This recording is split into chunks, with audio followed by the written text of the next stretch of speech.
Eh bien, bonjour tout le monde, j'espère que vous allez bien. Aujourd'hui, je vous retrouve dans une vidéo pour parler d'un sujet un petit peu particulier.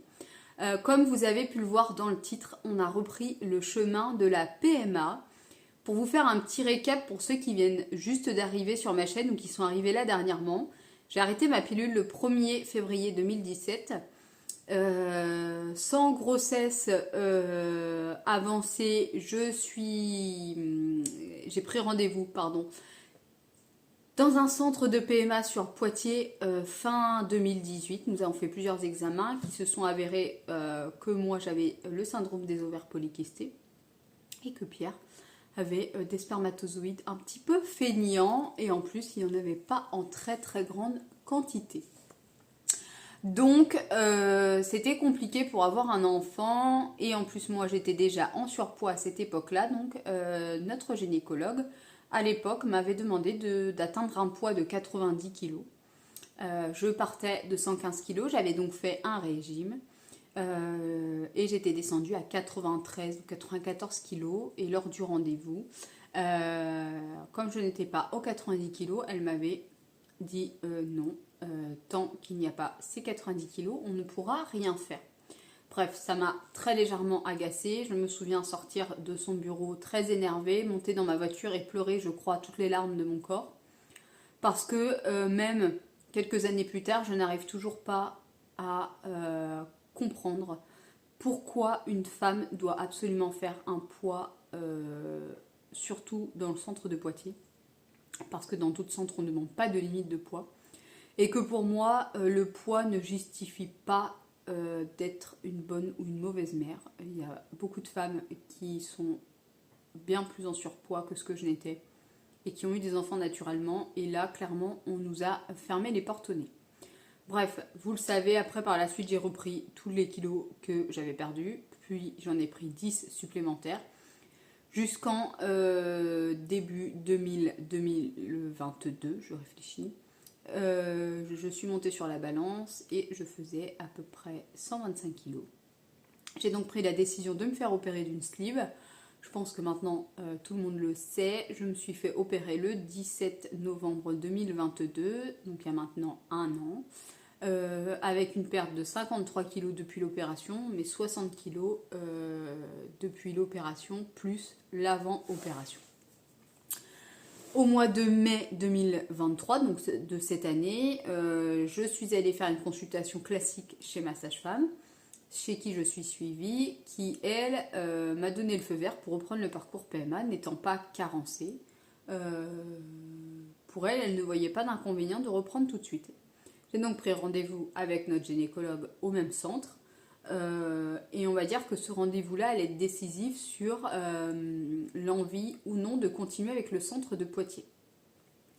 Puisque nous aurions pu également aller au centre de La Rochelle, mais question kilomètres, nous étions plus près de Poitiers, même si ça reste relativement assez loin, que de La Rochelle. Nous avons donc été au mois de juin revoir notre docteur. Je lui ai expliqué tout ce qui s'était passé.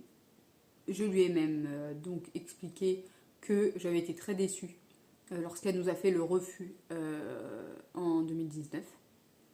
Donc elle m'a bien fait comprendre que c'était pour la santé, etc. Ça, j'arrive à l'entendre, même si je ne comprends pas.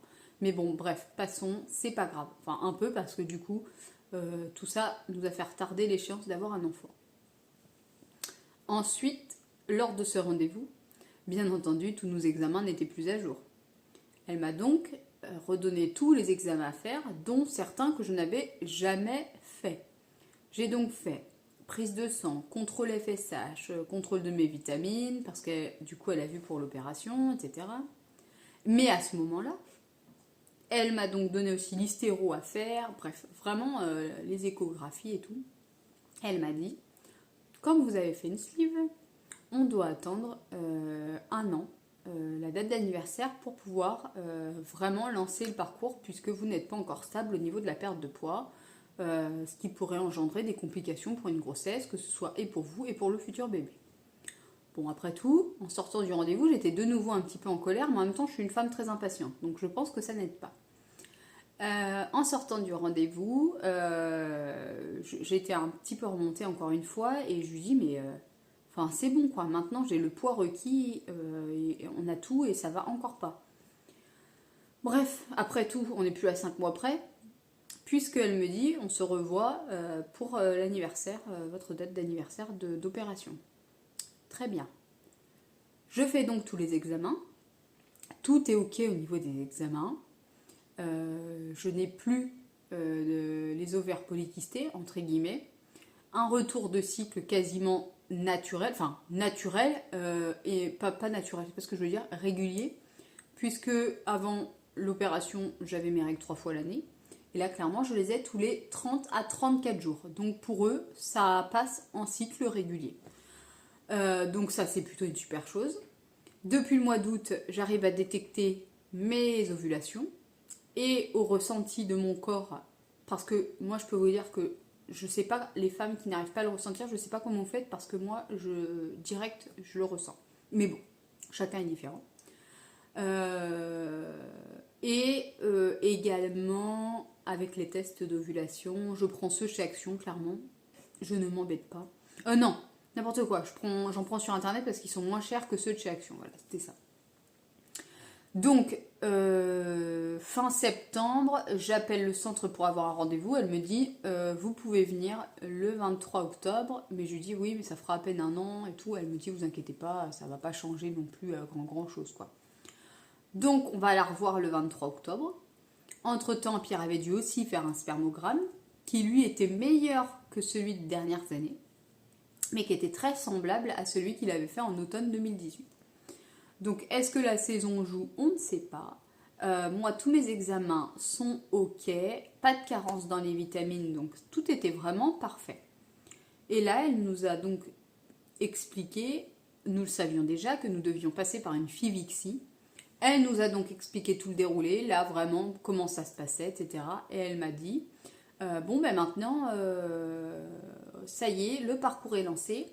Vous allez, en sortant de ce rendez-vous, voir les secrétaires et vous demander le rendez-vous avec la biologiste et la psychologue. Ce sont les rendez-vous, on va dire, où il y a le plus de délai. Très bien, on sort et on nous donne un rendez-vous, donc mi-décembre. Nous avons été rencontrer la psychologue. En premier lieu, la biologiste qui a refait le point sur notre dossier, qui a confirmé la FIV, qui nous expliquait là précisément comment tout allait se dérouler. Et ensuite, nous avons vu la psychologue qui elle-même nous a dit qu'effectivement, certains rendez-vous étaient très longs, dont le sien, puisque nous avions eu 1 mois et demi d'attente. Et à notre grande surprise, moi qui aime beaucoup planifier les choses, je m'étais dit, de toute façon, on va les voir, ça sera juste avant Noël. Ils vont pas passer notre dossier en commission avant janvier, voire février. Et à notre grande surprise, nous avons eu donc rendez-vous le vendredi matin. Et notre dossier passe en commission aujourd'hui, à l'heure où je vous filme cette vidéo. Nous sommes le 19 décembre. Notre dossier passe en commission aujourd'hui. La biologiste nous a expliqué que suite à cette commission, dans la semaine, je vais donc recevoir un mail du centre nous donnant notre prochain rendez-vous avec la gynécologue et la sage-femme. Et c'est à ce rendez-vous-là que nous allons enfin avoir les précieuses ordonnances pour pouvoir faire la première tentative FIV, c'est-à-dire piqûre, ponction, développement. On espère que déjà la ponction va bien se passer, qu'on va avoir ce qu'il faut, que les embryons, le ou les fécondés, vont correctement prendre. Ensuite, il y aura le transfert. Le jour du transfert, Pierre sera avec moi.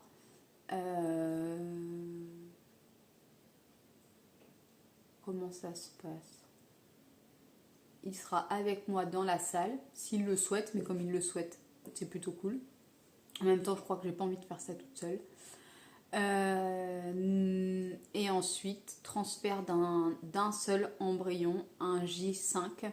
C'est un choix totalement délibéré de notre centre, puisque pour eux, ça serait prendre trop de risques de transférer plusieurs embryons, puisque les grossesses gémellaires, c'est beaucoup trop de surveillance, que ce soit et pour la maman et pour le bébé, et encore plus dans mon cas à moi, où je suis slivée, et où je ne suis pas encore stable au niveau de mon poids, même si ça commence vraiment à se stabiliser, où je perds beaucoup moins que les précédents mois. Donc ça veut dire que normalement, cette année 2024 devrait, je l'espère et je croise les doigts, nous apporter notre bébé tant attendu depuis maintenant plusieurs années, depuis 2017 quand même.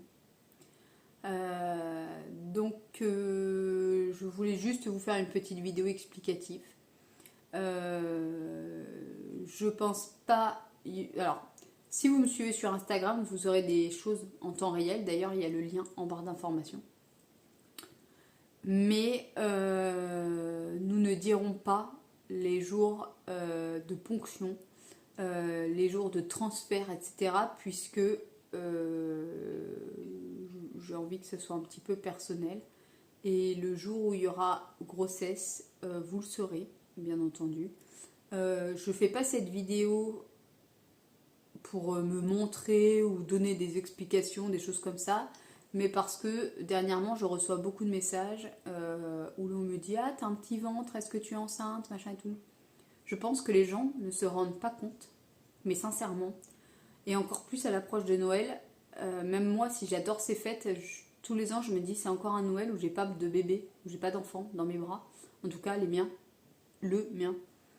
Mais sincèrement, les gens ne se rendent pas compte du mal que ça peut faire. Quand on nous dit, bah alors, c'est pour quand? Ah, ben... Ou la phrase tellement con que l'autre jour, on a dit à Pierre, bah alors, t'as perdu le mode d'emploi? Non, mais enfin, c'est bon. Je veux dire, il n'y a pas besoin de mode d'emploi pour faire un bébé. Simplement, ben voilà, quand on ne sait pas, après, ben, on se trouve mal à l'aise et on s'excuse.